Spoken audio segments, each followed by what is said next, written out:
Welcome, my friends, to a new interview, fresh new from Cuentame, USA. And the host is me, Moncho Camano. Today we're speaking with Elizabeth and Robert, who make the duo called Snowbeasts. Snowbeasts. I don't know. I was gonna mention the kind of music genre they make and what they do. So I'm gonna stay with post-industrial music, but it's more than that. It's a lot of stuff going on. So experimental. I don't know. We're gonna find out more about them. I just thank them first for being here today, especially on a Sunday. Probably got other things to do than talk to this guy, but you know, they're here. I thank you for that. Thanks for being here today. And we're gonna talk about we're gonna talk about many things, but especially also we're gonna mention their latest release. It's called Devour. Devour. Is that how you say it, Robert? That is correct. Devour. Yes. Devour, yes. And what can I say? I listened to this album many times. So I devoured the album before talking to them, I guess. Wonderful. Wonderful. Yeah. I took too many, took me a while, but little by little, I replayed it. And I'm happy that I did that. So we want to talk about the album. We want to talk about their beginnings if they want to talk to me about that stuff, because they got a lot of experience. They did have a lot of projects. They did a lot of stuff. Busy guys, busy on their own things, you know. So yeah, I can start with talking about the album. We started it at the end of last year. Started over our Christmas break. It came together pretty quick. I think we spent about 2 months putting it together and writing it. Some of the initial songs were written just on a laptop. I was doing a lot of traveling for work last year. So it kind of forced me spending a lot of time in hotels, actually just to write some of my music right on my Mac. So I would start the tracks while I was traveling. Then when I came home, Elizabeth and I would work on the tracks together, flesh them out, bring some of the synthesizers on board, like the ARP 2600 behind us. We would use that. Say we had a soft synth bass, we would replace that and use the ARP 2600 on that. And usually I get a track started, kind of get the skeleton, and then Elizabeth kind of jumps in, starts adding some additional sounds and voice, and vocals, and then kind of goes from there. You want to take over? Yeah, sure. Yeah, the theme on this one is a little bit darker, I think, than even our album before that, in terms of just the content and you're talking about Endless? That's the previous album, yeah, right? Endless, I feel like is not quite as dark in terms of the lyrics and topics that this album covers. Just because, like, I think I was trying to unload a lot of things that were happening to me at the time, psychologically, and like with my family, and just things happening. So and things that were uncovered and things that were hard to deal with. So I'm hoping that, like, one of the things that I like about music is the fact that I can get this stuff out there. Maybe it's just for me, but also just for other people too, when they listen to our music. I think sometimes the best feedback I get is, like, if someone says something like, oh, I have anxiety, and like your music helped me with that.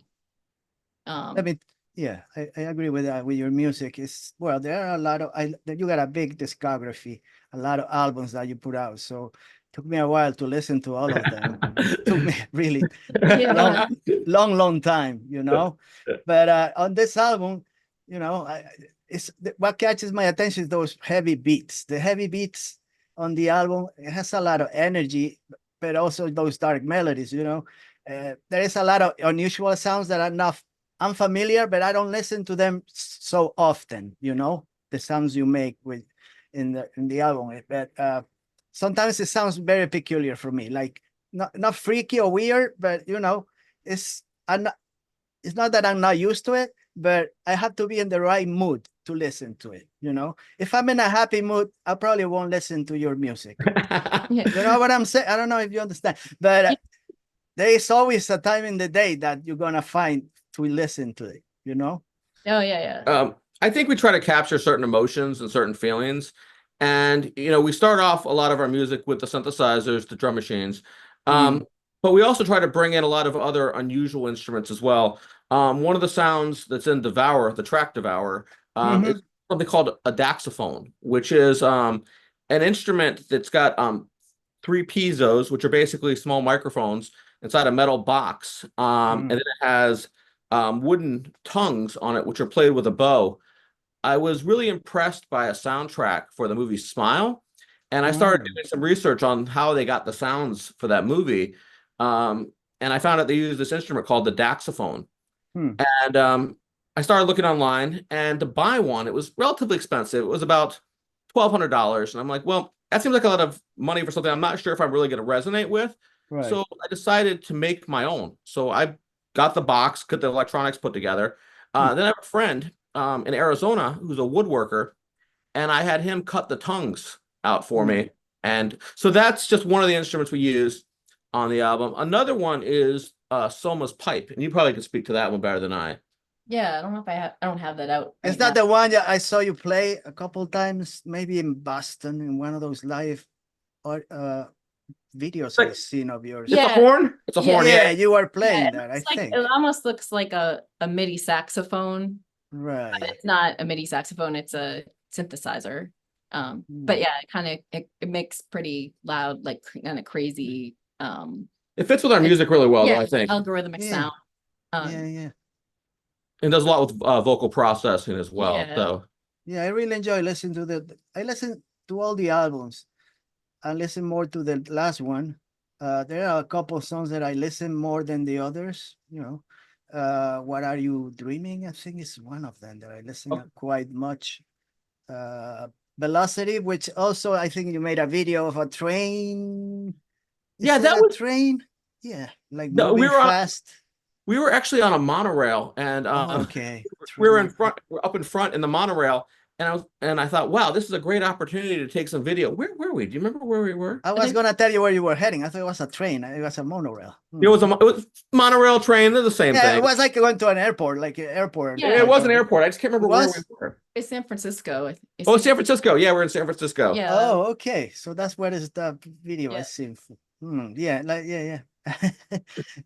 Also the catharsis. I don't remember all the songs right now. In my head. I just remember a couple of them. And Devour, of course. But I think what's the first song? Distrust? Is it Distrust? Distrust. Yeah, the first one. Yeah.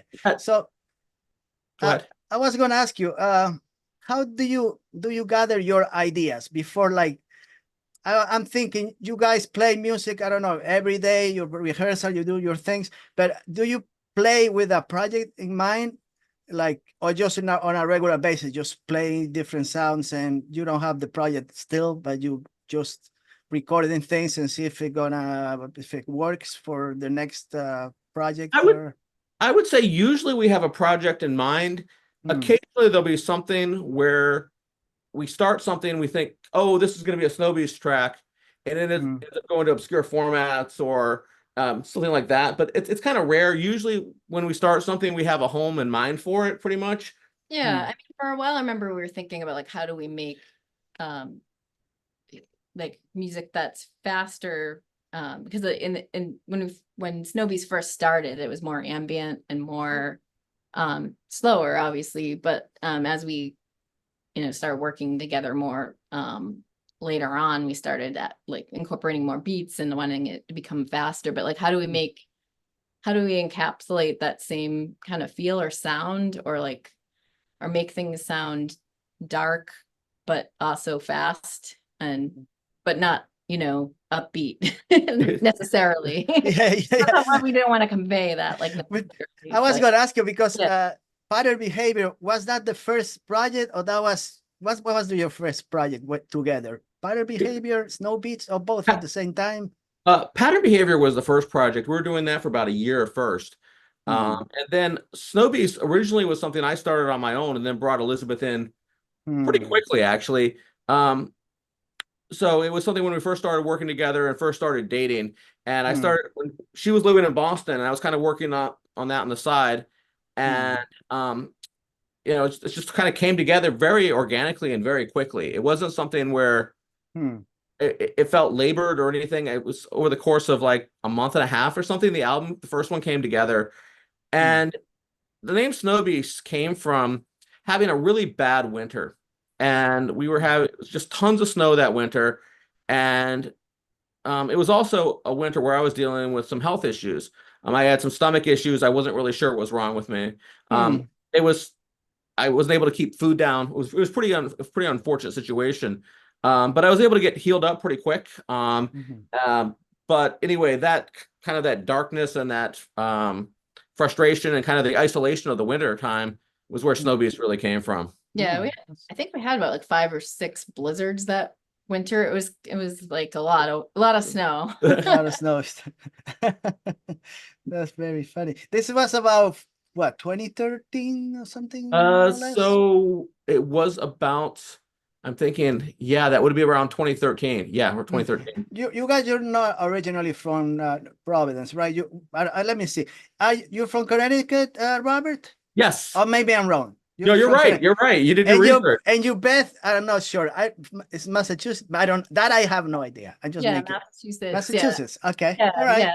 Lived in Virginia for a little bit, but then came back up this way. Right, but you also were in New York, no? Where did you live? No, New I didn't. York? Well, I studied in New York a little bit, but I didn't Okay. stay there very long. Okay. Yeah, I was doing some research, but sometimes it's worth nothing, like people. You were pretty close. You're pretty close. Yeah. I was going to ask you also regarding Devour. Did you have the exact number of songs you were going to put on this project, or you have extra ones that you cut? No, we didn't cut anything, I don't think. No. Yeah, there's one track that I'm like, why did we keep that? But we might have left one too many on, but no, absolutely no. I mean, we're not going to say which one. Right. But no, overall, no, we didn't really. I think because we did the album pretty quickly, and we kind of let the album sit after we put it out. We gave it to the label, and we're like, we just want to maybe put this out in the summertime. We don't want to really rush this because we just had an album come out in April of last year, and we didn't really want to kind of have them on top of each other. We wanted to make sure we give each album its space. In the earlier days, we were a little bit more fast and furious about putting releases out, and a lot of that was digital. But when we're working with other people, they're putting their money and time, into pressing CDs and T-shirts and all that. And I want to make sure that everything's given the time, and we can do the promotion that the albums deserve at this point. Yeah, I used to not care about promotion at all. And now I'm like, just wanted to make music. Whatever happens later. I still kind of just want to make music. I mean, whatever happens later, whatever. I just keep making what I like. That's it. I forgot almost. I saw the other video. I forgot the Devour video, which is very, I don't know, it's spellbinding, I guess. I don't know if it's the right word. It's a very magnetic piece of film that you put together. Who are those? Who were the directors of the music video? Those are some good friends of ours, Luke Howite and Mandy Martini. They've been friends of mine since, and Elizabeth is probably for 12 years. They also did our Let's Be Animals video. They were also our wedding photographers as well. Okay. So okay, so they're absolutely great. Great people to work with. They work fast, efficiently, and they really wanted to push this video and make it perfect. So I have nothing but positive things to say about them both. Yeah, I really enjoyed the video. I really did. I almost forgot to mention it. It's very important, because if you go on their YouTube channel, it's over there. It's one of the last videos they put out. So it's a great video. I really enjoyed it. Like you already told me a little bit about your creating a song. How do you typically start from the start? You tell me with a basic structure, right? You keep adding layers of sounds. Yeah, usually start right there and then kind of build up from that point. So your vocals, Beth, they come later, or you just start humming things and usually they come later. I mean, occasionally I might have some lyrics that I wrote somewhere and maybe want to incorporate that if it happens to work. But ahead of time. But for the most part, usually, like I might hum over something, when You'll make vocalizations, like you'll make it kind of a, kind of a sketch, a vocal sketch, yeah, and then kind of build the words after kind of the feeling and the emotions are there. Yeah. Yeah. Right. we'll keep them. Anyway, I'm thinking like you making up words and they said this word doesn't really mean anything. So Yep. yeah, right. there is still some of that. I mean, especially that was present during the pattern behavior days, where there was a lot of made up words, but it was Right. more about the emotion than it really was about the lyrical content. Right. For me, when I listen to the music, I'm not looking for understanding what she's saying. It's part of the music, what she sings. It's like another sound coming into the recording, like a vibration or whatever you want to, you know. It's just- Yeah. That's Yeah. kind of how we see it too. Absolutely. Yeah. Another thing I noticed is when I was checking all your recordings from different eras, from different years, those titles are very ingenious. The titles from the songs, it's like it's telling a lot of things that, I mean, you could have a musical composition if you put a title.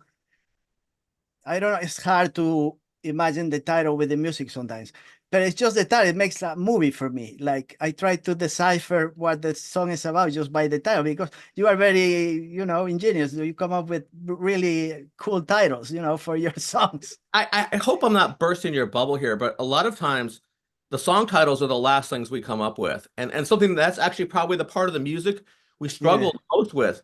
For I've said it before to friends and all, that making the music is the easy part. Coming up with song titles is the hard part. But So you come up with titles which are like movies. I don't know. It's like I always try to figure out what the title is why you chose the title. It's why you just go in a book and look. Oh, look, this looks good. No. It's sometimes we'll do like is on my phone. We'll make up a list of titles, while we're doing an album, and then say, well, this is kind of the feel we were going for. But then there's something like Devour. Well, Devour, that's one of the lyrics in the song. It's pretty obvious that song is Devour. Right. Yeah, but they're like, I don't know, Fever Dream is like Fever Dream. Things like that. Transformation. I don't know. I'm thinking of could be anything, but still, it makes me think. Well, the Fever Dream album, that was one we did with our good friend Solipsis. And that one, we wrote a lot of that during the pandemic, and that time kind of felt like a fever dream because everything was changing, everything was different. You had stores that were shut down, businesses were shut down, people were seeing each other. So the whole time kind of felt like a fever dream, and it kind of came together very fast. So it kind of felt like a fever dream as we were making it. Okay, so it makes sense then. Yeah, you're talking about Solipsis. Is that the guy? He's from Arizona, right? That is correct. Yeah. James is a great guy. We've performed with him a couple times live. He's one of the most prolific musicians I've ever met. When we were working together, I would send him, say, maybe 5 or 6 8-bar loops of music, and then my phone would start going off in the middle of the night, like 3 o'clock, 4 o'clock, 5 o'clock in the morning. I'd get up the next morning, and he said, we transfer files of different versions of the tracks he's made of the loops I sent him. Like all in one night. I think 3 or 4 versions was the most he ever did in one night. It was kind of crazy, but yeah. Sometimes he'll send you files with 70 files. His album for his albums. Yeah. I put out his albums on my personal label Component, and he'll send me 40 tracks and say, hey, pick the best ones and let's put together an album. I'm like, okay. Let me get back to you in a month here. Well, one of the albums I really enjoy the most is Firelands, that you put out in 2023. Firelands. It's one of my favorites, to tell you the truth. Firelands. That one. We're very happy with that one. We're very happy with the label Ohm Resistance. Yeah. To put that out on vinyl, that the fact that they took the effort to do that, and they've been one of the labels we've worked with over the years, and we'll be working with them in the future for some new projects as well. Yeah, it's really cool. Like I said, I listened to all your I listened, the last thing I listened to, that was Friday. The last thing was your album called with your name. I guess the other project, Rap, how do you say, Rap Code? Is that what it is? Rap Codec, yes. Yeah, Rap Codec. I mean, the album Life Amongst the Wires. Yeah, and so I listened to the album. It's this that was the last thing I listened to, which probably is at the beginning, 2012 or something. I don't know what it was. 2012, yeah. See, that was the first album I had done after a very long break. I was doing music back in the late 90s and early 2000s, Yeah. and I kind of got burned out from it. And then I moved to Providence, and I'd already started work before I moved to Providence. But once I got to Providence, things started to gel, and that album came together. So that album's always going to have a special place in my heart because it was kind of a reclamation and, coming back into music for me. So Very different than the other recordings, I think. It has very. Oh no, it definitely is, and it was, Yeah. I really enjoyed that one also. I mean, so much stuff. Another thing that I noticed, I was going to ask you, do you go back to those early demos during that time and try to make changes to them, or they just lost in some drawer or some recording, some hard disk, or you go back and try to change things, or you just forget about them? Once in a blue moon, we'll go back and find some beats or something. But usually we kind of start a new track and then go from there. I mean, I don't feel like really the need to go back too often. Okay. Every so often we'll listen to a record that we did or a track and we'll say, oh, well, I would have done this a little bit different, or I would have changed this. But, my view is that's kind of a testament for what it was at the time, onward and upwards, and let's go to the next track and, right. take that in the direction you want it to go in. So yeah, I was going to ask you, I also been following them. I didn't follow them. I seen a lot of, I don't know. I think I don't know if both of them are photographers. You got to go into their, I don't know, Instagram. I think I saw them. There's so many great photos that I don't know if, I think Robert takes those photos. I don't know. Very, you really, I really enjoy it, mostly in black and white, somewhere different, the tree bark, those tree trunks, the sediments, the rocky areas. There's so much rotten logs, the rocky coast of Rhode Island. Is so much stuff that I really enjoy looking at those photos. It's like, no, it's part of your music, I think. Also, it goes with the music really well. To a certain degree, yeah. We did an album with Mark Spivey of Dead Voices on Air, a couple of them, but the one in particular, the first one we worked on, I had taken some pictures of the coast here. He's in Northern England, and he took some pictures of the coast in Northern England, and he said he noticed the similarities. So he had a friend of his, Marco, put those together as an album cover. So the first Dead Voices on Air and Snowbeasts is combinations of my photos and Mark's photos, with Marco putting together the composition to make it all fit together. Yeah, they're really cool photos. Do you get a lot of inspiration for your surroundings from the ambient of where you live, from the ocean and the coast, the rocky areas? Oh, absolutely, absolutely. Yeah. I think Providence in general provides inspiration. I mean, what are your thoughts? Oh yeah, we talked about one time we were in Florida, and we were talking about how, like, well, how would our music be different if we lived in Florida versus live now? So I think it's very much. It would be totally different, I think, right? Yeah. I don't know that we'd be doing the same type of thing if we were living in Key West. I don't Probably know. Not. Probably I would like not. to, but I don't know. I don't know that it would be, Yeah, you never know, but I don't think it will sound the same. There will be other sounds incorporated, and we probably remove some other. So it will be totally yeah, different, absolutely. Yeah, I really enjoy that. So I have a question for you both. What did you ever had any offering to join other bands, like in the beginning, like to join other duo or another duo or trio or any other music project? That they ever offer you to do other things, like before even doing Snow Beast or before the early teenage years, maybe, when you were like maybe even in college, when you went to the university, were you like thinking, oh, maybe you got offers to join some band that was playing maybe totally different music genres that you liked, or maybe a goth band or a dark wave band, and did they offer you something like that, or did you ever had any? So when I was in college, I did some music with a friend of mine, Josh Garrett. He records under the name Jay Garrett, but he also was involved with the early parts of Component as well, where he did a lot of the graphic design and put albums out under the name Zen. And we did some tracks together back probably around 1995 together. Very, very early sounding stuff, but, kind of sets us both on course to do some different things. Also back 95 to 1997, I was in a techno project with a friend of mine, Matt Crowfoot. It was kind of, I guess, kind of orbital meets industrial music kind of sounding stuff. So that was kind of like the earliest incarnation for me back in 95 and 97. And you were more sound art, weren't you? Yeah, I mean, before that, and sometimes I would play music with my boyfriend at the time, or like, but it was never that serious. Like we never, played anywhere. Like we'd start something and then it wouldn't go anywhere. But after that, I did study some sound design in college, and I was more interested in sound art. And performance art as well. And performance art. Oh, okay.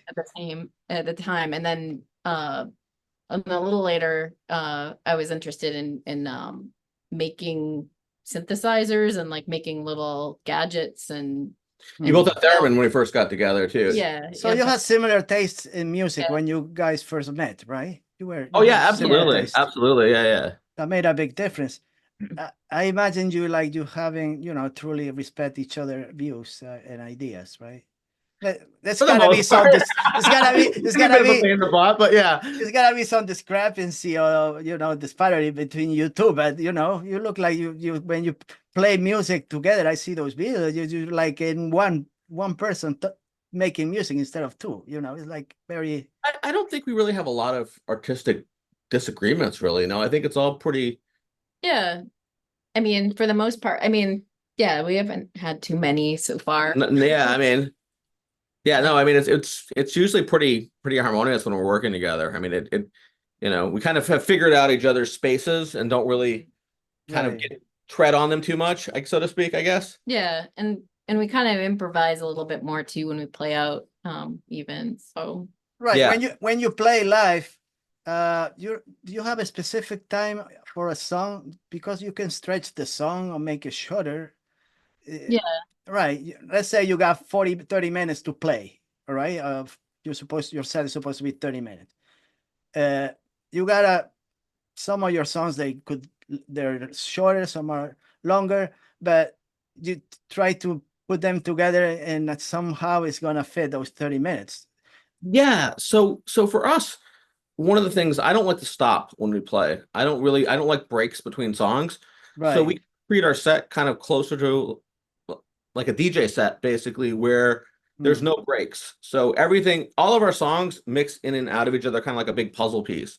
So, and a lot of times we won't even really know what songs we're going to be playing until that night. So, or even during the set itself, we're like, oh, well, this is going to work here at this point, or this will get people moving, or that type of thing, where we don't have a set list every night that we play or anything. It's, we'll have, on our sequencer, we'll probably have maybe 20 songs, and then we could pick from those 20, and then kind of bring them in and out of each other. We add effects live, delays, filters, that type of thing. And then sometimes we'll bring an extra drum machine, bring the modular, then crossfade in and out of things. And, it keeps it interesting that way. I don't ever really want to be in a situation where I'm playing the same songs every night, I remember seeing Gary Newman and thinking, God, that guy has to play Cars every night. He gets out there, So, he's great. I think he's amazing, and I think it's amazing he's on doing what he's doing. But would you get sick of playing that same song every night? I feel like the Rolling Stones playing those greatest hits for like 40 years straight. But I give them a lot of credit too, right? Because those are guys that are, in the early 80s right now, and the fact that they don't stop. It can't be about money at that point. They've got all the money they possibly could want. They have to love what they're doing. Of course. You also love what you're doing. I'm pretty sure. Is making music part of your everyday routine, or there are days that you don't do anything? Yeah, like now with social media, like I feel like I'm on there more than like in the studio for sure. But yeah, either you're down here sometimes I'm down here, but I yeah, try to do, most days do something, yeah, and try to work on some beats, try to arrange a track. I go back and listen to a lot of what I do over and over again. I'm like, oh, this is driving me nuts. Before we release this track, I want to change, the fill on this track, or I want to make sure this transition works a little bit stronger. Um, and just listening to the tracks off a Dropbox, while I'm at work or whatever. And then, okay, this one I need to fix. So yeah, I try to spend, I would say probably 4 out of 7 days a week I'm working on things. So, quite a bit. yeah. I kind of go in and out of here. Like, I mean, it depends if I'm working on something or not. Like right now, I'm not working on a solo thing like on the side, but I think my plan is to begin something next month, actually. Oh, really? Again, so I'll probably be in Airborne then. But we definitely, like, I mean, when we're in a cycle of creating, like, It's nonstop. Yeah. Yeah. So it's kind of, those 2 months when we were working on the album, it was every day, we a couple hours a day, plowing away, or, Yeah. And like when you were gone, like I'd be in here, like, adding stuff, tracks and vocals and whatever. But I'm thinking, if when you go for a ride, or you go, I don't know, you're by the ocean or anything, even in the city, do you listen like to sounds, like ambient sounds, and say, look, this sounds great. Maybe I should try to imitate it or try to recreate what I heard. Yeah. So I have an app on my phone that I use for recording sounds. And what it does is I can record sounds on my phone, and then it has a plugin, and I use inside of Ableton. The program's called Life. And so let's say I'm walking on gravel, right? I can record that on my phone. I go into Ableton, I can load that sound of me walking on the gravel, load it into my computer, and then it'll chop it up, and I can make beats out of that. So I've been doing a bit of that lately as well. Oh, that's cool. Yeah, I never thought of that, something like that. Yeah. There's all kinds of neat things, I'm kind of a plug-in junkie, so to speak. Yeah. The first time I seen them, some of those videos, with I don't know much about music. I know about hearing music and bands. I don't know instruments. I know nothing. But when I see that box with so many wires, with The modular, looks like a suitcase, right? I'm thinking of, I don't know, early 70s, or I don't even know, like Brian Eno with all those things. But I don't know. Tangerine Dream. And, Tangerine Dream, or even Suzanne Ciani when she was younger. I don't know, all kinds of stuff. So for me, it's like, what should I touch? For me, it's like, what do I do next? And with that type of thing, you always have to start simple, right? Right. I think that the modular stuff is great. We do some live sets just using the modular. There are some modular events here in Providence. We've just played one. What was that? Was that June? We played that? Yeah. And the other thing too, I wanted to mention too, with the like there's a noise scene in Providence, and like some of our live sets too, like kind of head that direction with the improvisation. Yeah. Sometimes. No. Go ahead. I was going to just mention something, but nothing. Oh yeah. No, you can go. No, I was just gonna say, when you're playing live, when you're playing your set, what's going through your mind? Are you paying attention to the people watching you, or you're in a different orbit? You're not even paying attention. You just to your music. That's it. I think it varies depending on where we're at and how much we can see the crowd. Typically, I'm pretty self-involved with what I'm doing with the music. There have been times, I think, when we played Detroit in particular, we definitely had some great feedback going back and forth with the audience. Yeah, I felt like there's a good energy and exchange between us, and like everyone was dancing. It was amazing. Like that was a really great show. So that helps with your music. If you see people, I mean, if they're paying attention, that's the best thing. Now, if they're reading, they're watching their video on their phone, or they're not talking to somebody, they're not paying attention. That is not a discourage, but it doesn't help either, right? I'd say it's a discouragement. I think people go to a show, they need to give the artist some respect, and also, I think about a time I was at an ambient show, and there was a woman behind me who was talking, and she was very, very loud. And it was a very quiet ambient set. And it was really bothersome to me because, this artist was really trying to project their art. And this Right. woman was too busy talking about what was going on in her life to let, that happen. And, so, I think that people put a lot into their art. I'm not just talking about my art, but people in general.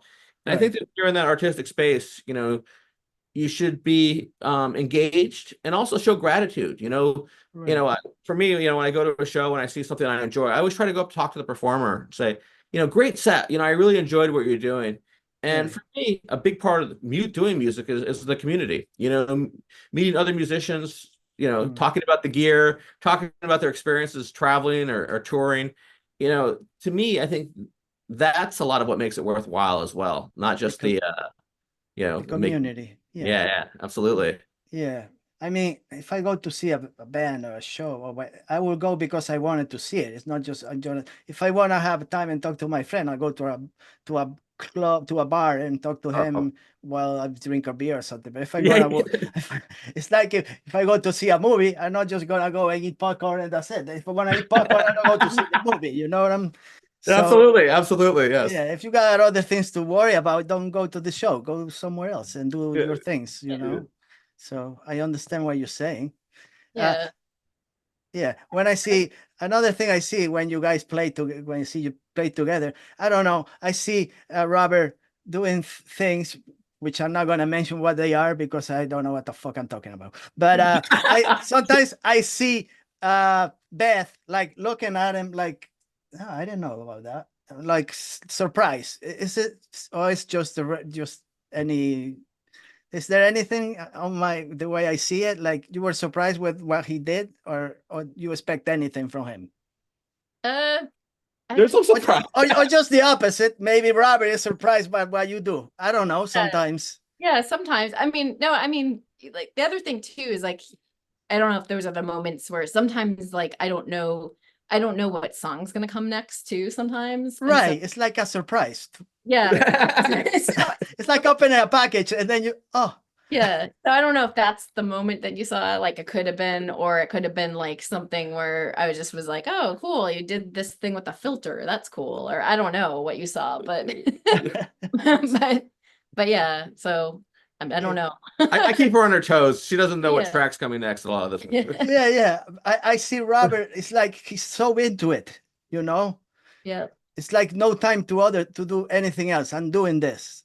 That's what I see him when he plays, when he does that. It's like he's really into it. He doesn't want anything to bother him at that time, I don't know. I was going to ask you also, was there been a time when you were, for some reason or the other, that you felt like music wasn't that important for you anymore? Or you always had music present, even in the bad times or whatever happened? Were there times like you were like discouraged or burnt out and said, this is enough, I don't want to do it? Or Beth, same thing. Yeah, I don't think I had that because I don't know. I mean, I got into this a little later in terms of like just straight up music. And so there hasn't really been a time because I kind of mix, like in my mind I see it as art and music are almost the same thing. It's just a creative output. And to me, like maybe throughout my life, like I've always been doing that. And I don't think there has been a time where I've been like not doing that in some form. If it's not music, it's something else like painting or something, drawing or some sort of output. And I don't think, and it's always been important to me. Like I don't think there's a time I could get possibly burnt out on it really. Like, but it's just like I might get burnt out on promotion or talking to me, or burnt out we on gotta talk to this guy in New Jersey. What the hell is he gonna talk to us about? Or no, this is fine.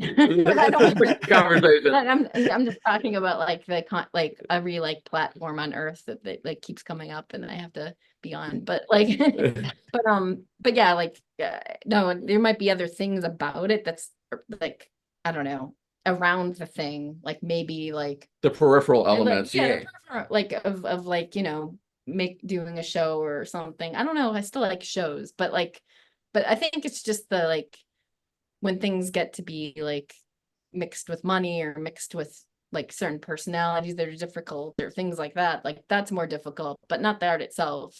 Right.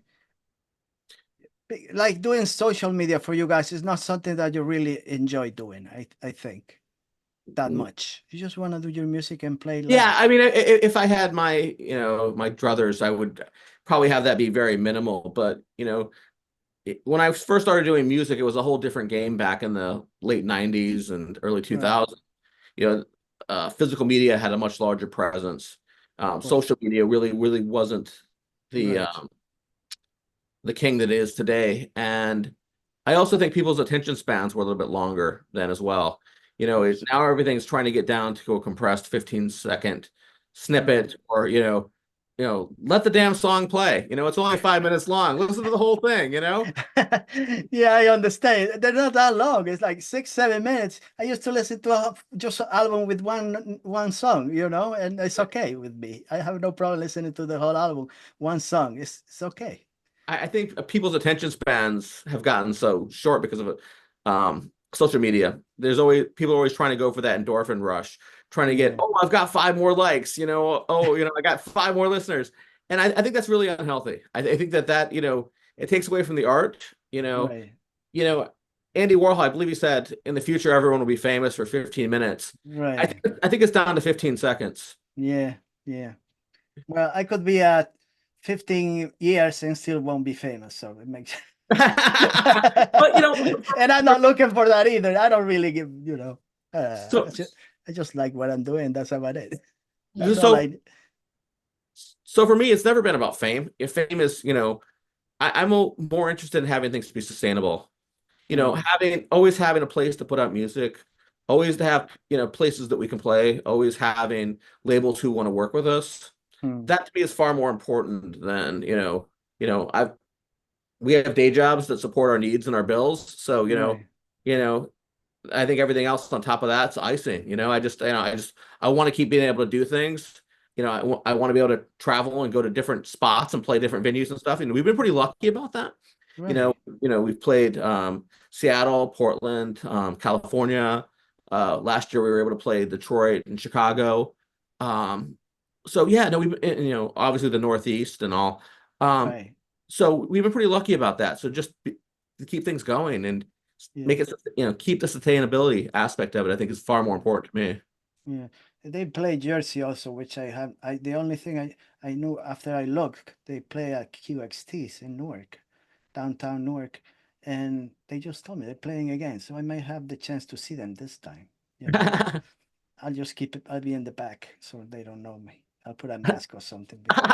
Come up and say hi. Yeah, I'll probably say hi. That person, yes. If it's possible, I'll stop by. It's only like 15 minutes from my house. It's not like wonderful. And that area is not that bad. A lot of people could go and see them. It's not like they're going into a battle scene or something. It's a cool place. The area is nothing. It's not too bad at all. No, not too bad. Not too bad.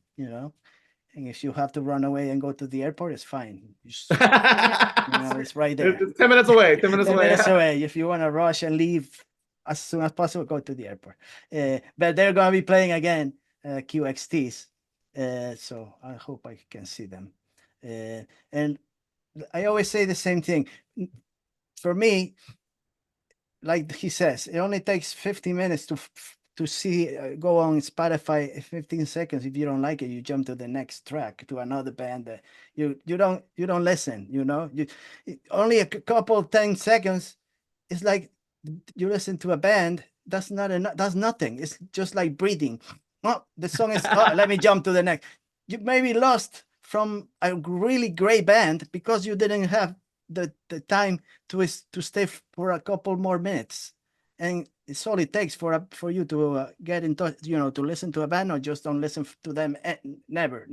So when I listen to their band, Snowbeasts, I listened to I think probably a video. I don't remember how I got into their music, but you gotta be patient. Like I always said, don't give up. Don't listen to 10 seconds so you see an image, it doesn't catch your eyes, and you jump, click on something else. You may lose something really good. give him just a little more time. Listen to the whole song, and then you can say, let me try another one. I don't like it. Okay, at least I gave him a chance. But 10 seconds or 15 seconds, that's nothing. Nothing. It's like just you say hello to a guy, and those 50 seconds are done. You know, like I got into their music because I pay attention. I'm looking for anything that I like, but 10 seconds is not enough for me to enjoy or hate a band or get some music or some song. You need more time. You may listen to, I don't know, any other, a pop song that you think that everybody's saying is bad. Maybe it's a good thing for you. Maybe you enjoy it. Maybe it's a big hit everywhere in the world. And you say, if everybody's listening to that song, probably it's not on my taste. I think I just listen. If you like it, you may like it, no? Doesn't matter how popular they are, you may enjoy it. And same thing with Snowbeasts. Like I said, I only listened to, I saw the video, I think it was the video clip. And I listened and said, oh, there's something there that I like. Let me try another thing. Let me see what else they do. Give him a chance. And then you don't like it? Okay, goodbye, Snowbeasts. Goodbye. Go do well in Providence and whatever.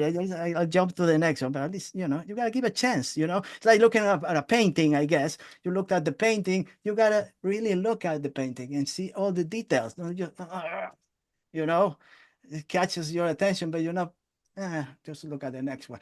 That's not how you go to a museum. From jump to painting, just 10 seconds to each painting. That's the purpose of going to a museum. If you're just going to spend 10 seconds with each painting. Yeah, exactly. I don't know. Just say, I told you, Robert and Beth, sometimes I get off the road and go uphill somewhere else and I get lost, Then I try to go back to yours.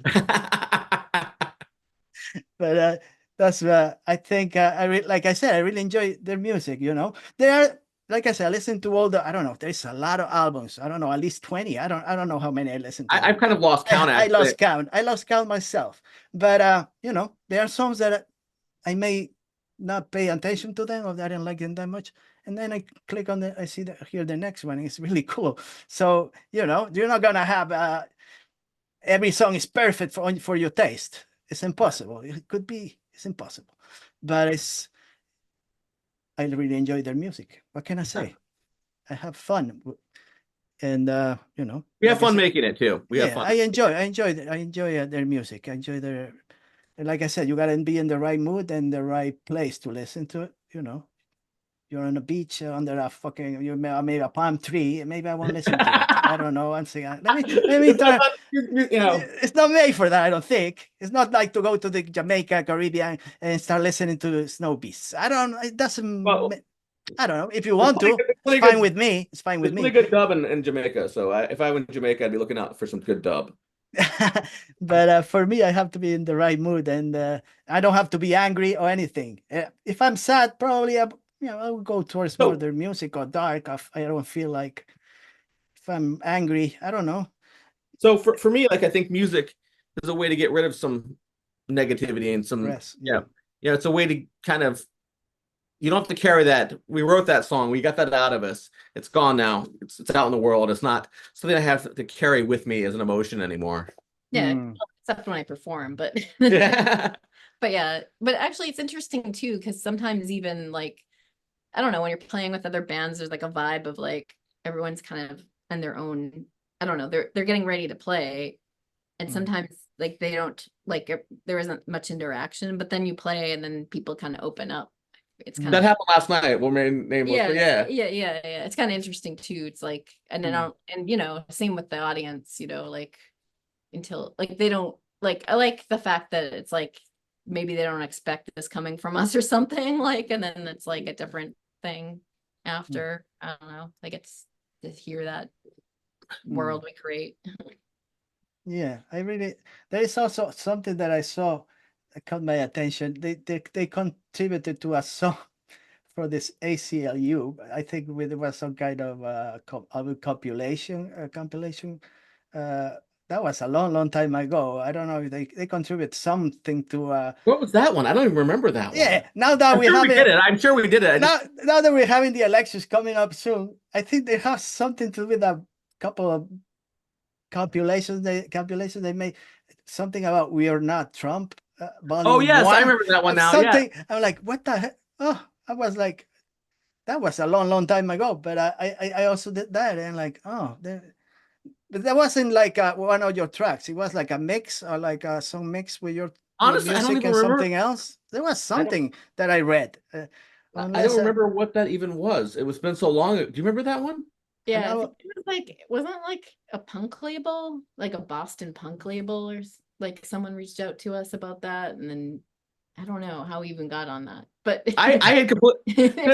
yeah, So there's a lot of compilation tracks and remixes yeah, that it was a I don't even remix. remember even doing. So I put together a mix album of a bunch of remixes we did.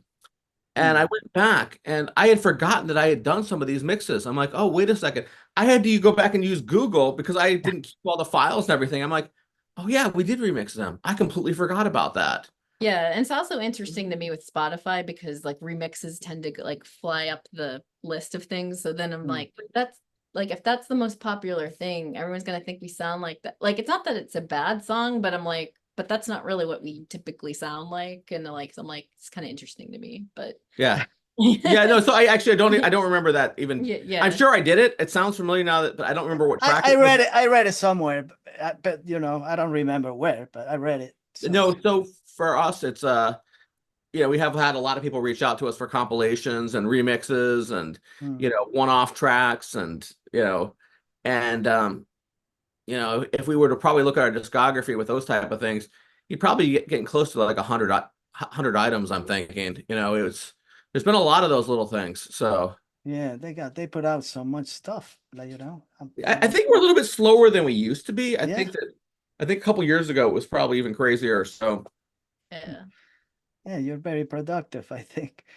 All your CDs, are they available via now Remission Entertainment? Remission, yes, yeah, they're the label we deal with in the United States.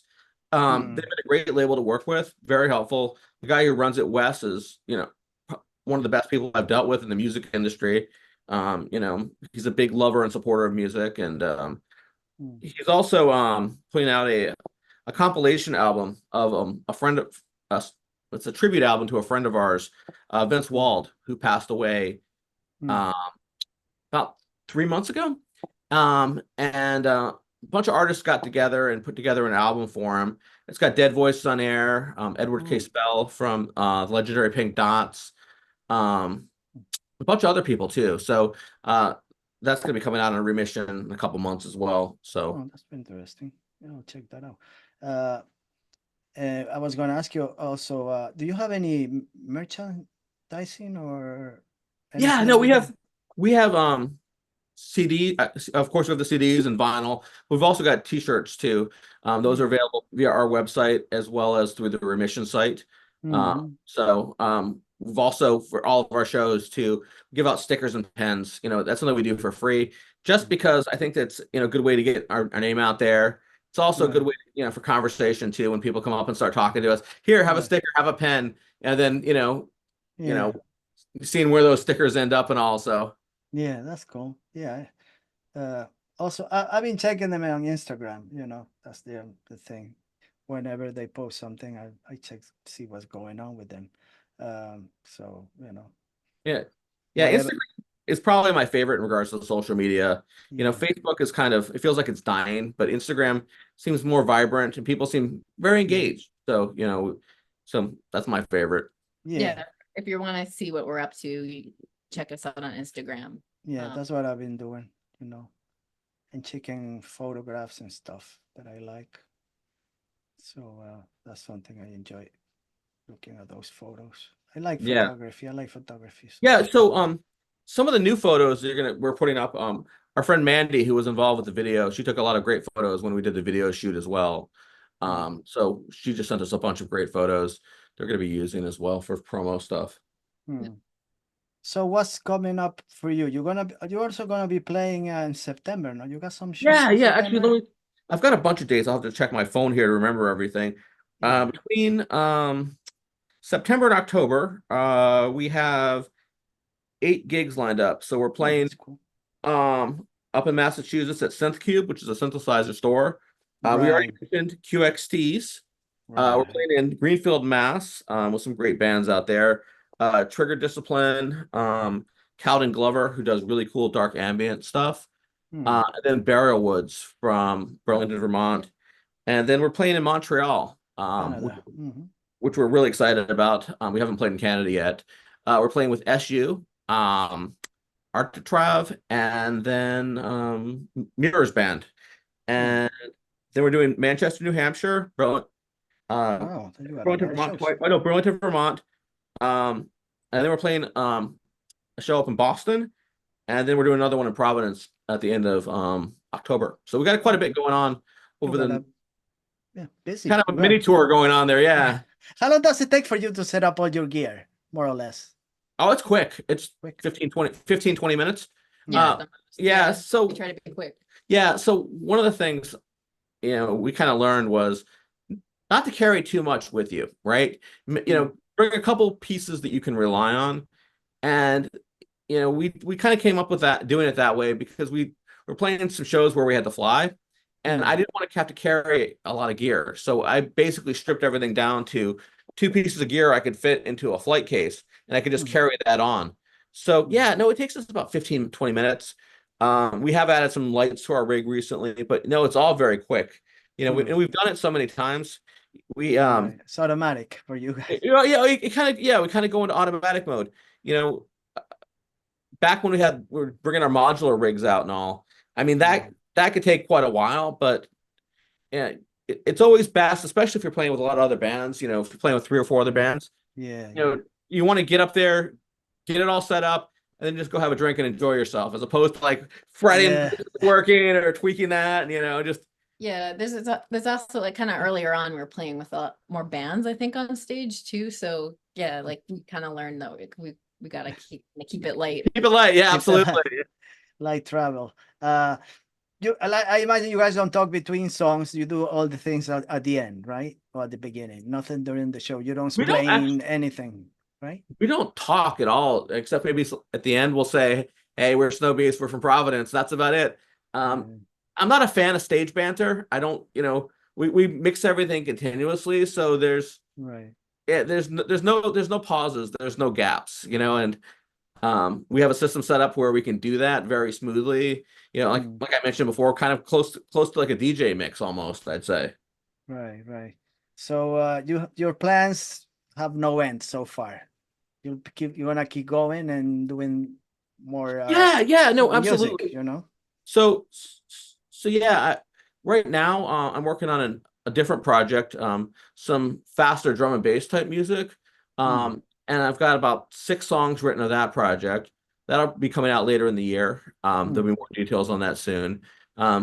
Elizabeth mentioned she's going to be doing some solo stuff. That's cool. Probably next year we'll start on the next Snowbeast, but the album just came out, so we're not in any rush. I have also started working with Solipsis on the next Snowbeast and Solipsis album as well.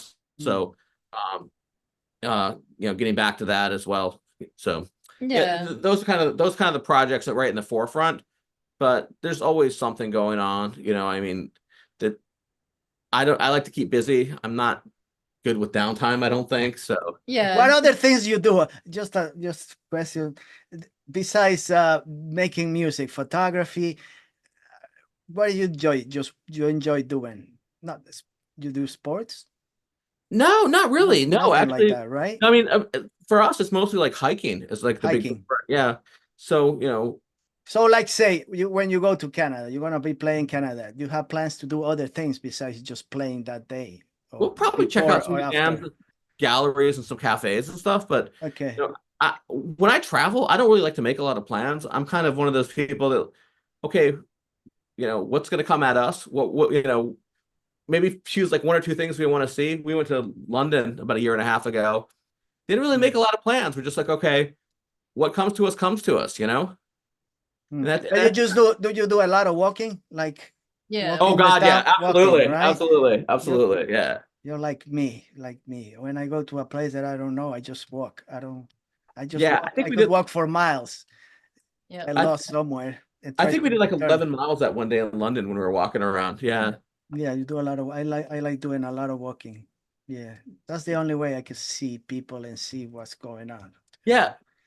No, but I mean, music is kind of for me at least, my biggest passion. And I say for you as well. It's just, that's kind of all consuming. I don't really, you know, I yeah, that's really where my energies go. That's where my passion is. But are you also a book reader or a film viewer? You like seeing some films or nothing Uh, that? a lot of film actually. We watch a lot of Yeah. horror. Horror. So yeah, I mean, we definitely film buffs, definitely into horror, sci-fi. Those are, Yeah, Yeah. I see all those figures behind you. Oh yeah, I know. no, Yeah, they're cool. that is a hobby of mine. I do collect Yeah, robots. they're That's cool. robots and Japanese toys. That's Yeah, Yeah, you're yeah. helping out a friend at a convention next weekend. So that's more than it. Like, yeah, it's yeah, all a right. hobby. So Yeah. you got a lot of stuff in boxes that you don't open and that you No, collect. actually, most of it I open. I'm more of an opener and play with things. Oh yeah. Yeah, no, absolutely. There's not a lot of stuff that hasn't been opened up. You Just got a it. handful of things. Your head's on the okay. Yeah. No, I enjoy that. But does Elizabeth tell you, no, I don't get that stuff anymore. Just you got enough of that. No, nothing like that. She's actually, go ahead. You're actually pretty good about it. Yeah, You're I pretty mean, good. as long as it's not in my way when I'm at the sink or like, it's in my part of the bathroom, like Right. Yeah, what's this thing doing here? Go into somewhere else my with it. space, then that's a problem. Like, but yeah, no, I don't. I mean, all right, cool. There's a lot more over here. That's why I'm looking. Oh, that's a lot of stuff. Yeah. Yeah. And it's more. There's some in the other rooms as well. But Oh, that's a cool room. I like it. Yeah, this is our studio room here. Yeah, Yeah. it looks great. Oh, Yeah. yeah, yeah. we have a friend that calls it the spaceship. It's really nice. I really like it. Oh man, that's really nice. I wish I had half of it, just to show, like I pretend that that I do things, just to pretend. That's really nice. So, what can I say? These guys, I don't know. I was had some tension before interviewing this band because I feel like I don't know enough about their music. I just listen and I enjoy it, but I feel like I don't know enough. I don't know if you. It's like they have I so don't much think you they have. put out, and I feel like I don't know what I'm talking about when I talk to these people. I don't think you have to really know a lot. And for me, I think that music should be something you can enjoy without having to know a lot. Yeah. You're a song, you like the song. You don't have to know everything about the song. Yeah. You can take it for what it is, so Yeah. I just like doing research. I'm not 25 years old. You can tell. I'm not 25 years old. Neither am I. All right. Yeah, but I'm used to buying the cassette and the LP or whatever, and I will try to figure out who's the producer, who wrote this, who plays that, and when I just listen to a song, I just it's not enough. I need to know who they are, and for the artist, he doesn't want to know. He doesn't want to give out all that information either. Sometimes it's private. Just listen to the music. If you like it, fine, like he's saying.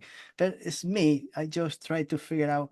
Oh, I had the book of record of, I don't remember. I got a big book that I bought in the 70s or 80s, and it's like this guy play guitar for this band, and they play guitar from this other band, and then the producer from this band also was the producer for the other. I look into that, do things. Well, now nobody pays attention to that anymore. You listen to the music and stream it, and that's it. You don't care, not really that much. But I I really enjoy finding out why do they make this music. It's a reason. They don't play, they don't play folkloric music from Ecuador because they don't. There's gotta be a reason why they play the music they're playing. One of the things that we kind of have lost by music streaming is liner notes. You still see some of that on Bandcamp where there's liner notes and there's details. But if you go to, Apple Music, Spotify, all that, you really don't have any details or any information or any context or like who guest guitared on this album or who, who did the production or, and I think that that's something that, when you have a physical album, you have some of that information. You have, everything listed down, who did what. Right. And I think that makes this experience a little bit more personal. Right. That's what I'm trying to say. I have this book that I bought, I don't know, maybe in the 80s. And all this garbage. This book that I bought long time ago. It's just about the bands and who play and all this. I really look into it, you know, and I really enjoyed it.